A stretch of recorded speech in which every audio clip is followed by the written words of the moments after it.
Welcome to the Sacramentalists, a podcast where the ancient Christian faith is brought to bear on issues prevalent in modern culture. We're your hosts. I'm Father Creighton McElveen. And I'm Father Wesley Walker.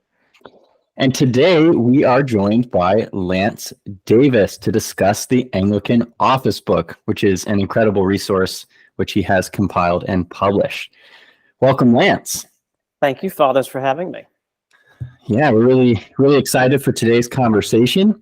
A little bit of background on Lance. He is a minister of sacred music and organist at St. Luke's Anglican Catholic Church in Augusta, Georgia, not too far from me.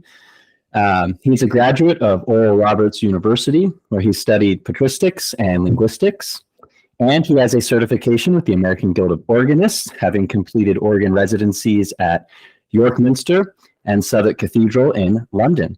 He also serves as the Latin educator at St. Andrew's Anglican Academy in Chester, California, and he has recently completed his master's work in theology and is an ordinand in the Anglican Catholic Diocese of the South. So congratulations on that. Thank you. Thank you very much. Yeah, so we are very excited. I know Father Wes and I have had many conversations about the Anglican Office Book over the years, and you were pretty quick on getting a first copy, right? I think you got yours kind of early on, right after it was published. Pretty early on, and started using it regularly. You can tell it's well loved. Good. You know what they say? An Anglican Office Book that's falling apart is the sign of a life that isn't. It's true. Put that on Sacramentalist merch. That's right. The ultimate niche merch. Yes. Well, I mean, that's our whole deal. That's true. All right. Well, first of all, Lance, could you give our listeners who may be unfamiliar with the Anglican Office Book, the breviary tradition, anything like that, a sort of brief explanation of what the Anglican Office Book is and what are some of its sort of features that make it so important and valuable in their prayer life? Well, simplest way to put it is that the Anglican Office Book does for the daily office of the prayer book tradition what the various missals have done for the office of Holy Communion, which essentially in this case means to take the structure and format of the prayer book office, in this case predominantly that of the 1928 prayer book, and to restore to it those elements that characterized the hours of more ancient liturgical practice, pre-Reformation predominantly. Now, following the general way the prayer books have developed, I made a decision to base this material on material largely from the Sarum use, because again, we have a lectionary, for example, in the Eucharistic rite in the prayer book that largely follows the Sarum cursus, and so I wanted to keep that theme. Now, what I think makes the AOB different is not that it is a unique publication. There have been books like this produced in the recent past. Really, in some sense, you can find supplements to the offices, of course, going back to the Caroline period and even earlier. But certainly, once we had the Oxford movement and there was all the scholarship that opened up, particularly into Sarum, and we had retranslations of those rites. John Mason Neale, of course, and all of his work he did with the Sarum Breviary. Many of the orders began to use elements, at least from Sarum. By the mid-20th century, there was clearly a desire to have some form of liturgical, not revision, but an enhancement in a systematic way to the prayer book offices, as was occurring in most parishes with the communion service already.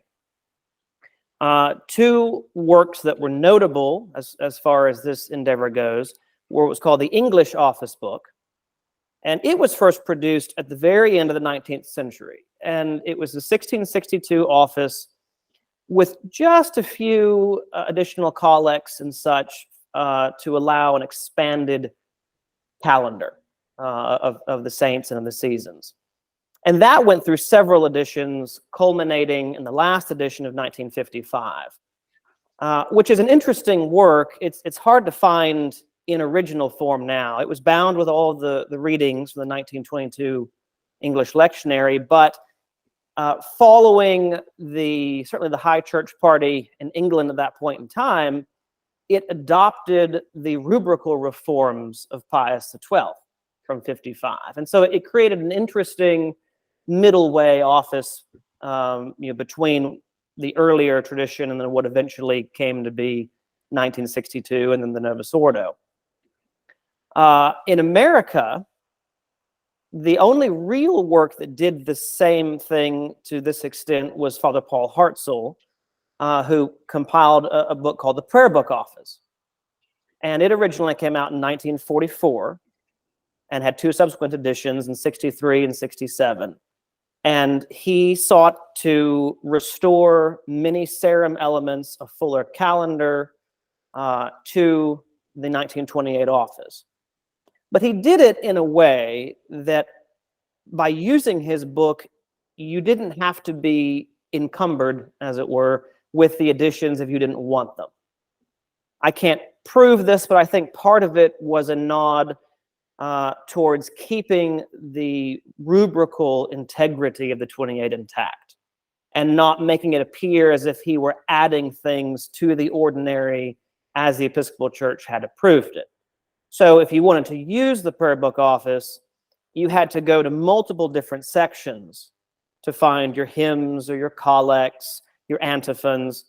And so while the content was excellent, and he really did a wonderful job in making it mold with the prayer book tradition, the book itself was a bit unwieldy.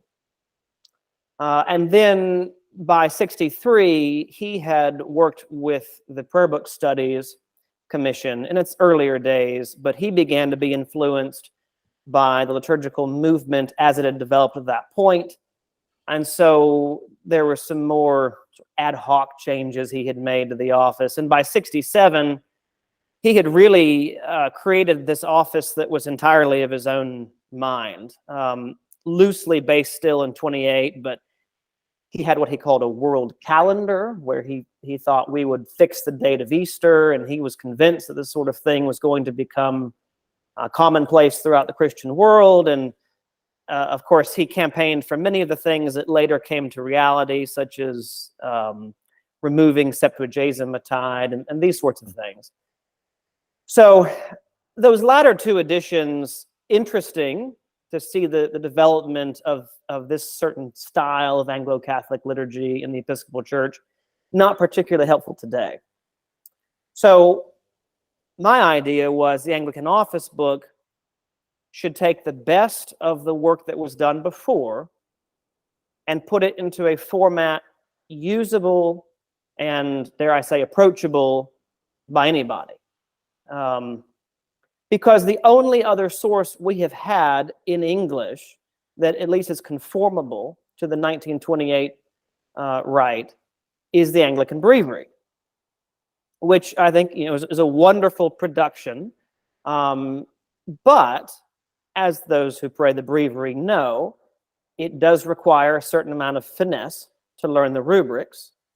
But the bigger problem, I think, is that an awful lot of people are just unable to consistently pray the full round of offices. And the Psalter in the Anglican Breviary is such that you will miss out on large portions of the Psalms if you are unable to commit daily to matins through Compline. And so though I am by no means a detractor of the Anglican Breviary or of Pius X's Psalter schema, it's not terribly practical for most laymen and even most clergy today. So the AOB is able to do for the prayer book what the Anglican Breviary was trying to do, but in a way that is still usable and doesn't require the little hours to be done. You can still follow the 30-day Psalter or one of the 2-week schemes that will be in the second edition, and get the entire Psaltery prayed regularly with no more than 15 to 20 minutes twice a day. So that's really what it was. And I've been amazed by the reception. It was really a pet project that I intended for my own personal use, that sort of blew up beyond what I anticipated. And yes, Father Creighton, you mentioned that Father Wesley was an early adopter. I remember you joined the Facebook group. I think the first day it came out, it was when I started the group, within an hour we had 500 members. Wow. Which is what really sort of impelled me to think, well, maybe there is something here that's a need in the church, and hopefully it can meet that. That's awesome. I love that. Now, I think probably some people can kind of piece this together where you'll go with an answer, but I think it might be good to draw this out a little bit more, because obviously one of the philosophies that undergirds the Book of Common Prayer, not just as a worship book, but also as an ascetical system, is that a life of prayer is not just for monastics, it's for the laity as well. And this, of course, wasn't unique to Cranmer. It wasn't unique to the English Reformation, but they did heavily emphasize it. And so how do you see the Anglican Office Book as carrying that emphasis forward? Well, at the risk of perhaps overstating the utility of the book, I would argue that the AOB is, in some sense, a culmination of Cranmer's vision. That perhaps for cultural, political, practical reasons wasn't entirely possible at the time of the English Reformation. I don't think we have to get into any kind of party debate to recognize that the office had, by and large, certainly in the forms it took in England, become an exceedingly beautiful and glorious production. And it just wasn't being used the way the office ought to be used by the church as a whole. And so we can't fault Cranmer for wanting to restore a sense of the office to every parish church, to re-monasticize England, as it were. But there were practical decisions that he had to make. And eliminating the little hours, I think there was no good way, if he wanted to restore a firm sense of the office as a foundation for the practice of the church, then going to a model that was morning and evening had the most utility. However, I don't think that we can argue that in so doing, there was necessarily an intent to forbid all that had come before, absolutely. I mean, obviously, you had the examples of Little Gidding and many others, Lancelot Andrews. And so this sense that there were hours of prayer that could still be used beyond Matins and Evensong, it remains in the English church. And of course, we all can speculate as to what may have happened had the monasteries themselves not been dissolved. So the AOB keeps what Cranmer intended. And in the cursus of the little hours in the AOB, they are intentionally kept short and largely unchanging. And this is a point of departure, perhaps, from the Roman and Sarum traditions, both of which had, at least until 1911, a fixed psalter at the little hours. But even putting that aside, the little chapter, the antiphons, these sorts of things would vary by the day or by the season. And so when I was putting this together, I looked at some other books that have been produced by Anglican clergy in the past, one of which was called The Priest's Manual of Devotion. It was quite popular in England. It was first printed in the Victorian period and went through something like 15 or 16 editions well into the 1960s. And it's a fascinating look at the development of Anglo-Catholic spirituality amongst the clergy. It was meant to be a clerical book. For example, it went from largely being the 1662 book with some variants of the little hours thrown in to, by the 1960s, having most of the priests' private prayers only given in Latin, the rite of communion, of course, being essentially the Roman rite with the Latin canon and that sort of thing. So they had an approach to the little hours in that book that drew heavily on Benedictine use. So it used the gradual psalms, but only varied antiphons and such seasonally. So there was little variation to it, but just enough to keep it interesting. And if you weren't able to pray all the little hours, then of course those psalms were covered by matins and evensong in the prayer book. So I used that as my basis for the AOB. I chose the gradual psalms because of one, their length, but also, again, this sort of Benedictine emphasis. Psalm 119 is a lovely psalm. It can become a bit drudgery, shall we say, if you have to pray it through every day. And that is why I myself, again, in popular opinion, tend to prefer Pius X's revision of the office as ahistorical in some senses his Psalter might be.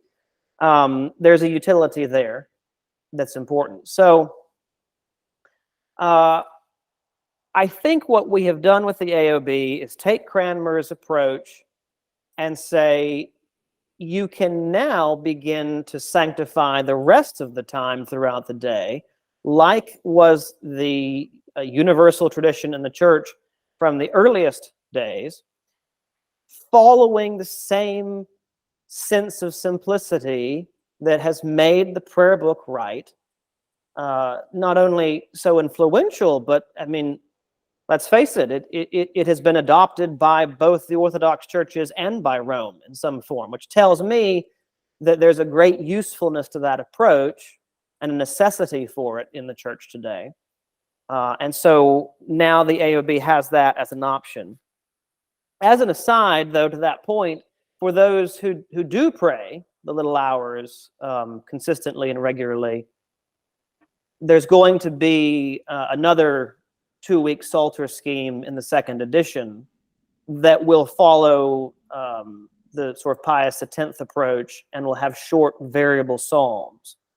Shorter than he provides for, again, to keep that idea that these are 5-minute offices throughout the day.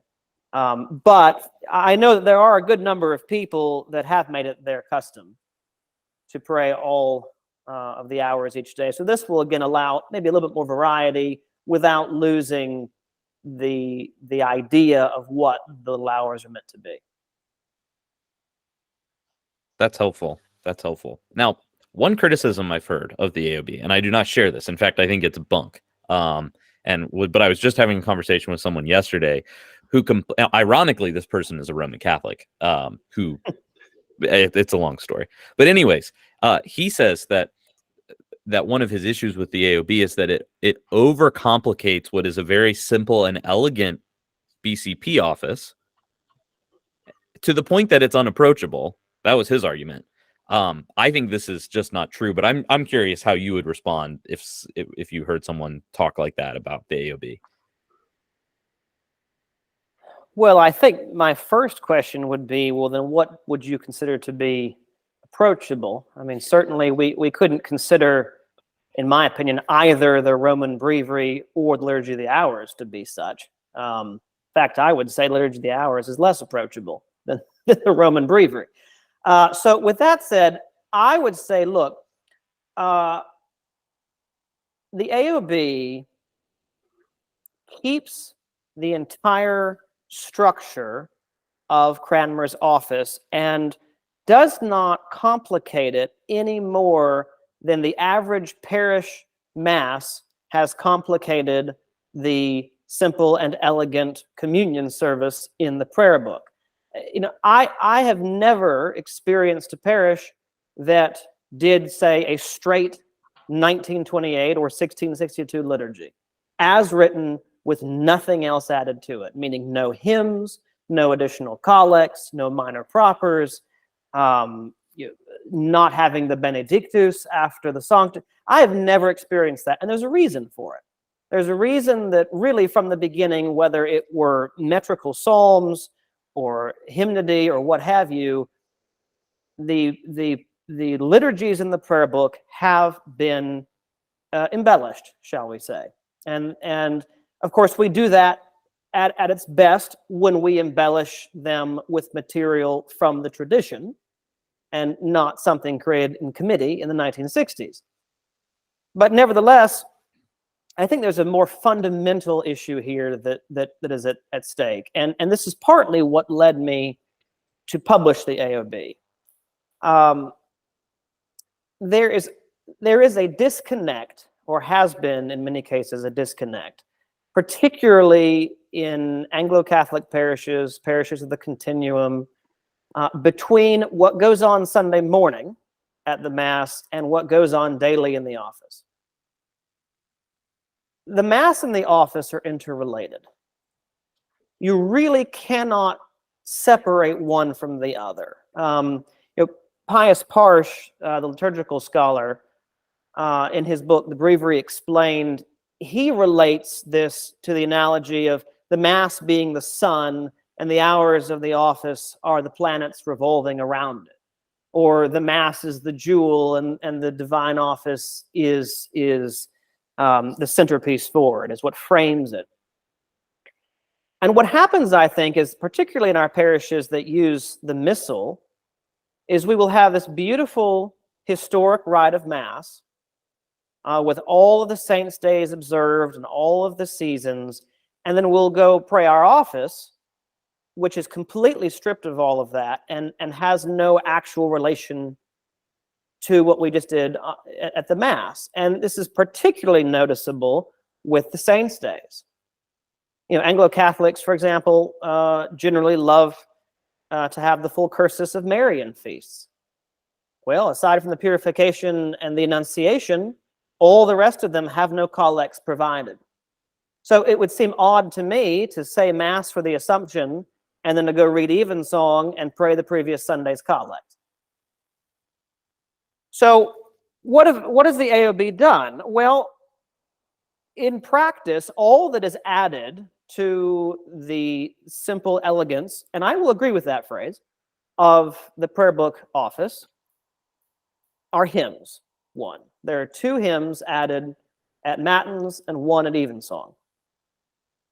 There are antiphons on the Psalms, which is, there are always only 1 antiphon, especially on feast days, and an antiphon on the New Testament canticle, the Benedictus and Magnificat. Other than that, the only addition are collects for the entire cursus of the year.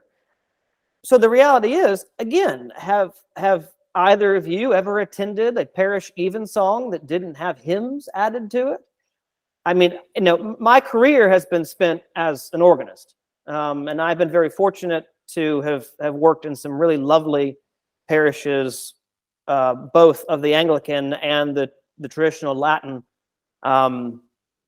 uses. And the idea of going up there and doing a 1928 evensong as is, with no choral anthem, no hymns, none of that, I've never seen it done. I'm not convinced it does happen anywhere. So to say that it overly complicates, I would actually say, what is more complicated? Sitting down and doing liturgical planning for the office in your parish, where you have to figure out what hymns you might want to use, and this, that, and the other, or just opening up the AOB and saying, hey, that's what's appointed. We can sing it to some melody everybody knows, and that's that. We're letting the church's tradition do the work for us. And I really, I think that is an argument made by somebody who probably hasn't really spent much time actually trying to live into the tradition. Yeah, I would say too. I mean, even if you're fairly new to praying the office, I think the AOB is very approachable. Quite the opposite of something like the breviary, like you said, it requires finesse. I mean, you have to get out the ordo and figure out exactly what to do. I mean, honestly, I spend about as much time figuring out what I'm going to do in the office as actually praying the office. The AOB, I think you can set that up in probably 3 to 5 minutes. I mean, realistically, it's really not hard. No, you're right, and that was part of my goal with it. And the second edition in particular, there were one thing that may set the AOB apart, let's say from the Anglican Missal, is the Missal sometimes assigns different rankings to feast days than the AOB does. Usually, in the direction of the Missal will give a higher ranking to feasts than the AOB. And there's a practical reason that many feasts are observed purely as memorials in the AOB. And one of those practical reasons is to prevent too much of what you just described, of having to sit down and figure out, okay, do I have to consult the tables of occurrence or concurrence and what takes precedence? But in those cases where these could be real questions that occur regularly throughout the course of the year. In the second edition, I have gone to, I think, about the greatest lengths you can possibly go to put in the rubrics, in line, in the propers, this is what you're going to do today. In a way that the breviaries just have never done, and for practical reasons they couldn't do. So again, you talk about the simplicity of the English office. I think the AOB is trying to maintain that in a way that nevertheless allows for a fuller sense of the liturgical cycle. I think it's interesting too, just as an aside, that you often hear criticisms that the sort of, let's take the Western patrimony as a whole. It's too complicated. It's too, whatever. It's this big complex machine that's moving around, and it's these feasts here and feasts there and celebrations here. But I think criticisms that say things like the Anglican Office Book is complicating a simple, sort of elegant service, make a sort of fundamental error that that complication is like a bad thing, that beauty or nuance or whatever is negative, that it detracts from one's experience in worship. But the reality is it helps facilitate our worship. It helps us understand the transcendent sort of numinous quality of worship itself. But that doesn't mean it has to be hard to use. And there's a difference there between complicated and hard to use. And I think, like with the Anglican Office Book, it's still complex in a positive sense, but it's easy to use. It's accessible. Other books for the divine office might be complicated and hard to use. Right. But I think you're onto something there. And again, this is just purely my own experience, but I spent 8 years as organist and choir master at a parish run by the Fraternity of St. Peter, so traditional Latin Mass. And immediately after that, spent 5 years working for a parish of the Episcopal Church. They used the 1979 book and all that went along with that. And as someone who was deeply involved in, shall we say, liturgical planning and execution of liturgy as an organist and director of music, I have to tell you, the older rites are much more coherent. They're far more straightforward. And once you understand the rhythm of them and maybe how the books are laid out, it's a far simpler task, even if the material itself might be more complex. working through the modern liturgies with their multiple year lectionaries and optionitis galore. I mean, you sit there and you spend more time in that case, I think, figuring out which options you want to choose than you would ever spend sitting down with a Roman breviary, for example, and saying, oh, okay, well, tonight is first evensong of such and such. It's really not that difficult. And personally, I think that oftentimes these criticisms are made from a place, in some sense, of unfamiliarity, yes, but also a bit of fear. I think sometimes, particularly if we consider this for public liturgy, there is a fear that because of modern attention spans or these sorts of things, that people won't understand. We should be able to come to a parish and, regardless of what background we come from, easily digest what has just happened liturgically. I find that to be a peculiar perspective, and certainly not a terribly historical one as far as the church goes, east or west. I would rather say, how about we learn to live in the liturgical cycle, not worry quite so much about whether it's easy or difficult or accessible or not accessible or approachable or what have you, and let the liturgy do what it's supposed to do, which is form us. We want to form it. That's the modern mentality.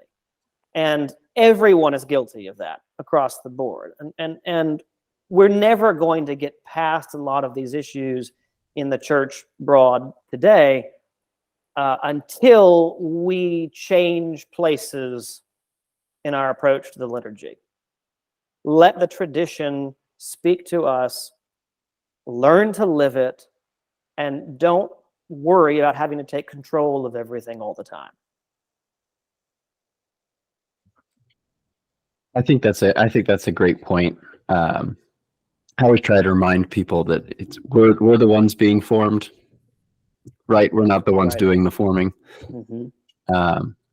But so one of the reasons that we wanted to have you on to kind of talk about this coincides with the fact that pre-order for the second edition of the Anglican Office Book is now live over at the St. Andrew's website, and we'll put a link to that website in our show notes for any listeners or viewers who want to check that out. You've kind of answered some of this already, you've touched on it, but why a second edition, and what does it have that the first didn't? What are some of the changes? Just sort of walk us through that process. Well, the reality is I didn't know what I was doing when I produced the first edition. Typesetting a book, particularly a liturgical book, is not for the faint of heart. And when I started it began as a COVID project, really.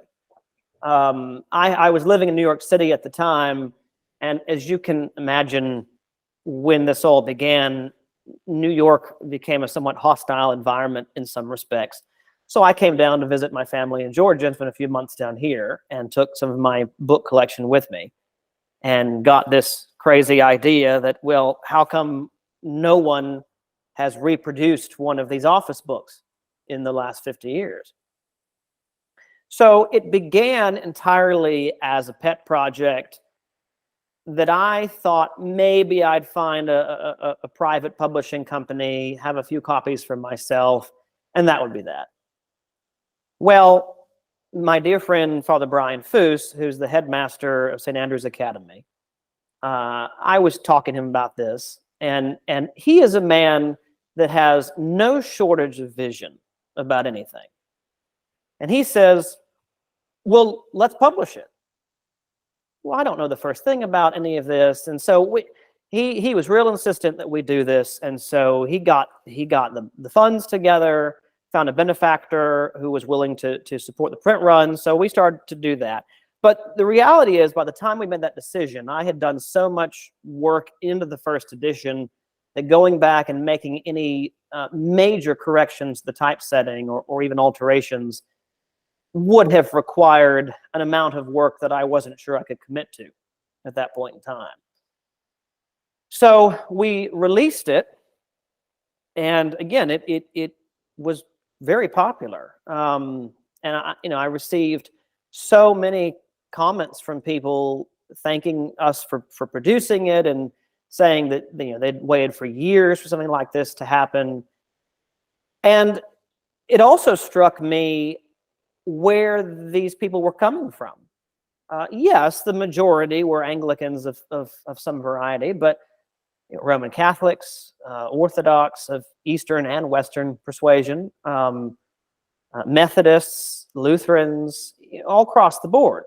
There was something about it. Even people that would write to me and say, well, I'm maybe not quite on board with the communion of the saints. Maybe I can't quite bring myself to address a prayer to one of the saints, but I found so much use in the rest of the book. And so I was thinking about that response and talking to my publisher. And of course, we knew that we'd have to run a second printing eventually, and probably sooner rather than later.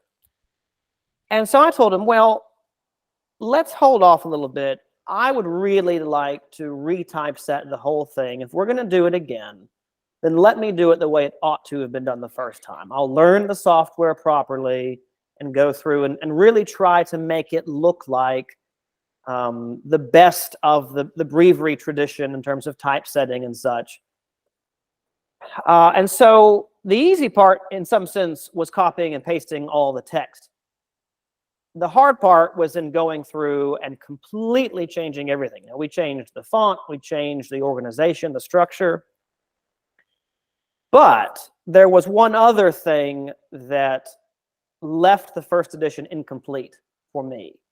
And that is that it was not a complete office book.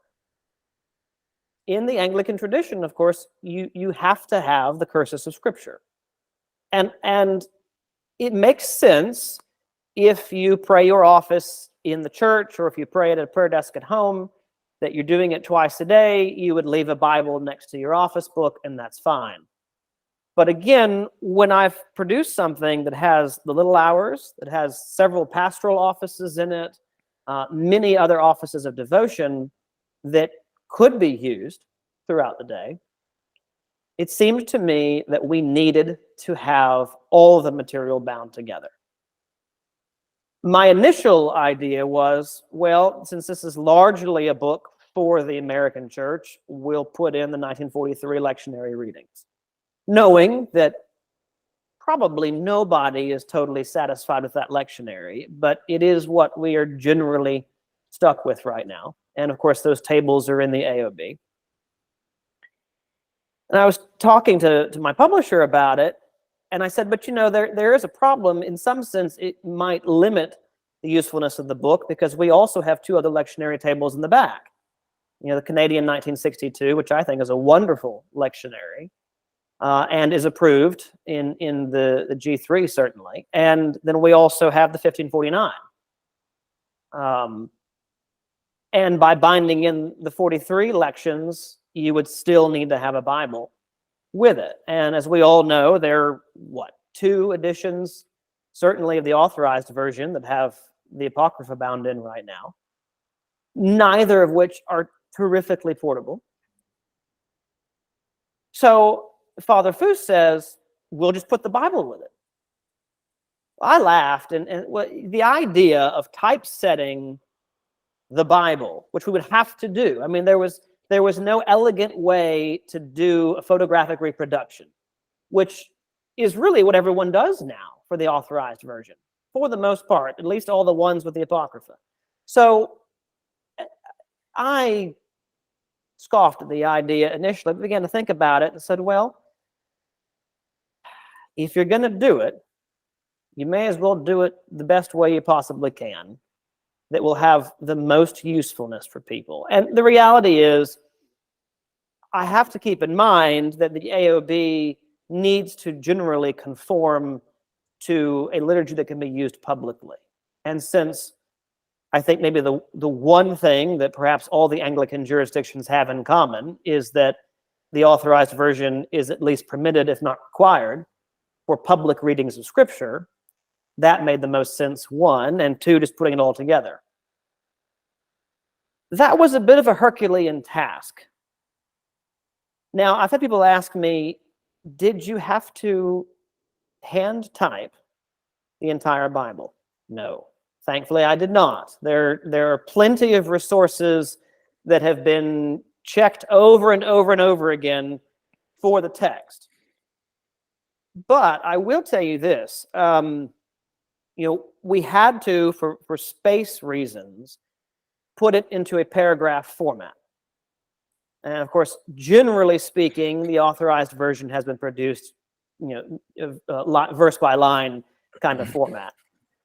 So even going through and having to translate all of that from line by line into paragraph, I mean, that I couldn't even tell you how many hours of work that was. Because I was insistent that we not change the physical size of the book. Being portable, I think, is very important to the usefulness of the AOB. But also making the text legible. So it went through several revisions before I finally settled on something that I think will have the broadest appeal for the Bible. But we've got the Old Testament, followed by the AOB, followed by the New Testament, and then with the apocryphal books at the end, which I have been careful to say is not a theological statement. They are only at the end because this, again, is an office book. And the reality is those books are read the least. And as anybody who has had a larger, for example, the 28 King James combo that we have, the end of the New Testament can begin to separate from the binding. And we don't want that to happen. So I figure most people probably are not reading Second Maccabees terribly often. And so putting those books at the end was purely for practical purposes, keeping the book as strong as we possibly could for as long as we can. But it is done, and I hope people will be pleased with it. It's no frills. We couldn't put in any of the verse references, cross references, these kinds of things.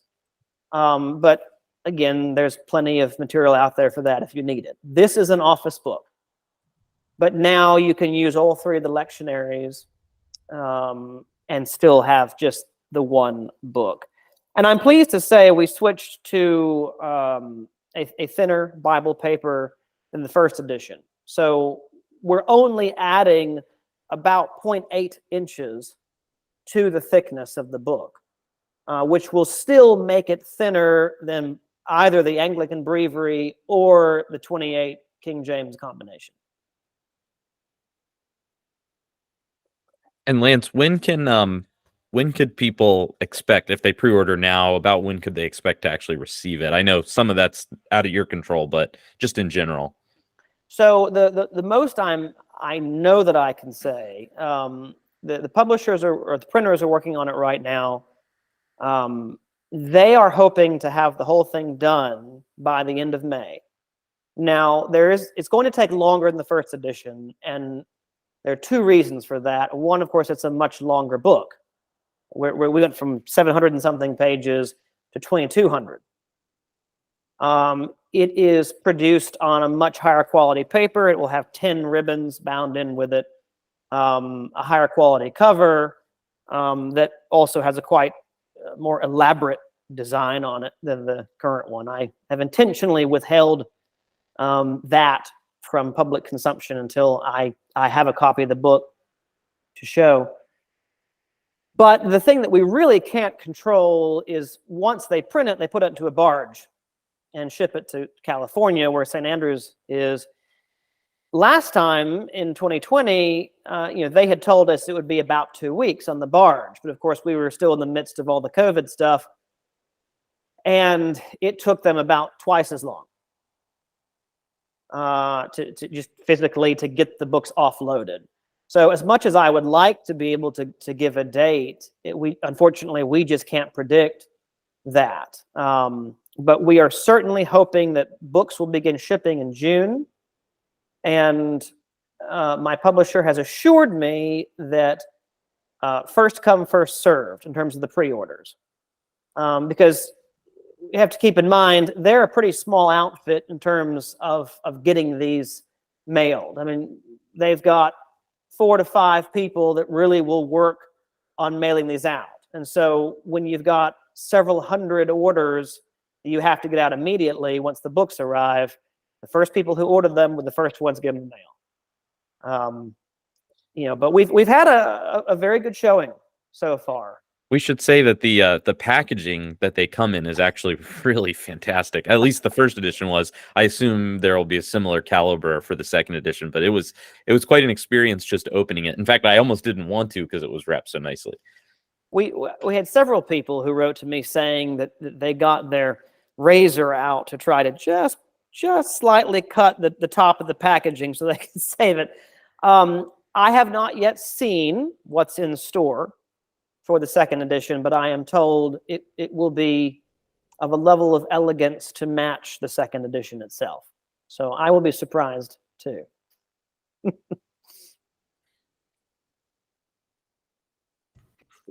Well, that I think we're all looking forward to it. I think it should be really fun to kind of dig into it, especially on like my end, right? Because I'm kind of like a office nerd and liturgy nerd and things. So if you were in my office right now, there's just like I think 4 or 5 different office books over there. There's like 4 or 5, but they're all different. They're all, so I have to add it to the collection. Got to have the second edition. You and I share the same passion. I have more office books than I should admit to.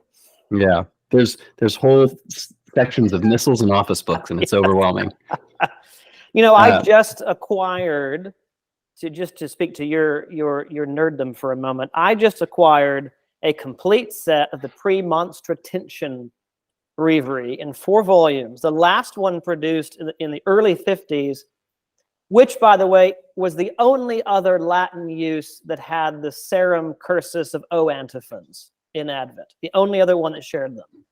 And I've been piecing that set together for several years now. Very hard to find, as you can imagine. Oh, yeah. And I think there's probably only 8 or 9 other people looking for them, and so you're competing on all the different auctions. My last volume I was looking for came from Brazil, of all places. I didn't know they had a presence down there, but apparently they did. Well, you will be pleased to know, as someone who likes the breviary tradition, that we have expanded the offering of Latin in the second edition. We have the meal blessings before and after given in English and Latin, and a few other things as well. So again, an attempt to draw on the broader tradition and provide something that might make the book a bit more interesting or set it apart from what's generally on offer right now. Yeah, I think that's great. Just cover as many interests and people as possible. Mm-hmm. Well, that brings us, I think, to one of our favorite sections, which is what we're into. Lance, since you're our guest, what are you into? Well, I think the answer I'm supposed to give to that is I am into my preparations for canonicals, but I'm going to put that aside for a moment. I have been reading a book rather piecemeal lately that was gifted to me that I have found really quite fascinating. It's called Easily Satisfied with the Best. And it's by a priest, Father Darwin Kirby, who's now deceased. You may know him. He was rector of St. George's in Schenectady, New York. And this was a private memoir that he published in 91. It was never given to anybody aside from some friends of his. And a friend of mine managed to find a copy of this and gift it to me. And I suppose it's in the vein of something like Merrily on High. But the big difference is Father Kirby not only gives his amusing anecdotes, but he really gives a blueprint for how to build an Anglo-Catholic parish. Because when he inherited St. George's, it was snake belly low. They didn't want anything, vestments, none of it. And he claims within 2 years, transformed them to one of the highest and most Catholic parishes really in the Episcopal Church. And I think there's a lot to learn from his approach to it. And so I've really been trying to sketch out an outline of his advice, how he approached this, and thinking about it just sort of in my own context, both as someone who works in the church, as a musician, but also as someone who is pursuing orders. But other than that, I suppose what I'm into when I'm not reading and working on the AOB is I have finally recovered my love of the bagpipes. I took up learning them after years of wanting to, right before COVID hit, again, living in New York, and then everything shut down. And so now that my master's work is done and the AOB is done, I have finally gotten back to that. And I'm not sure what my neighbors think about hearing me walk around in the backyard with them, but they'll get used to it. A little culture never hurt anybody, I suppose. Exactly. Well, Father Wes, what are you into? Bagpipes? No, nothing nearly as refined as that. I guess I need a little culture too. I think, well, the weather has gotten so nice, and here it's actually been a little cooler than it normally is this time of year. So I've been outside a lot. Specifically, I've recovered kind of my love of bicycling. So I've been riding my bike around a lot. I bought a bike during COVID. I forgot if it was with Biden bucks or Trump bucks, but one of them, I bought a nice bike and, was riding around. Where we used to live had a ton of trails around. And so I rode that. And then we moved to a little bit more of a crowded area. And there's not quite as much by way of trails, but I've been getting back into it anyways, just because it's so fun. And the other outdoor activity that we've been into, my wife and I in particular, but also the deacon at my church, Deacon David, and a few other friends, pickleball. Which I know is supposedly for old people. In fact, I don't think I've told this story on here, but Deacon David and I, at a synod I think last year, went to a racket club to play pickleball. We had to go down a day early because he had to be examined by our Board of Examining Chaplains. So we had a free day. So we found this racquetball club and we went, and it was like Tuesday at 10, and there were like probably 70 people there, but they were all over the age of 60 except for me and Deacon David.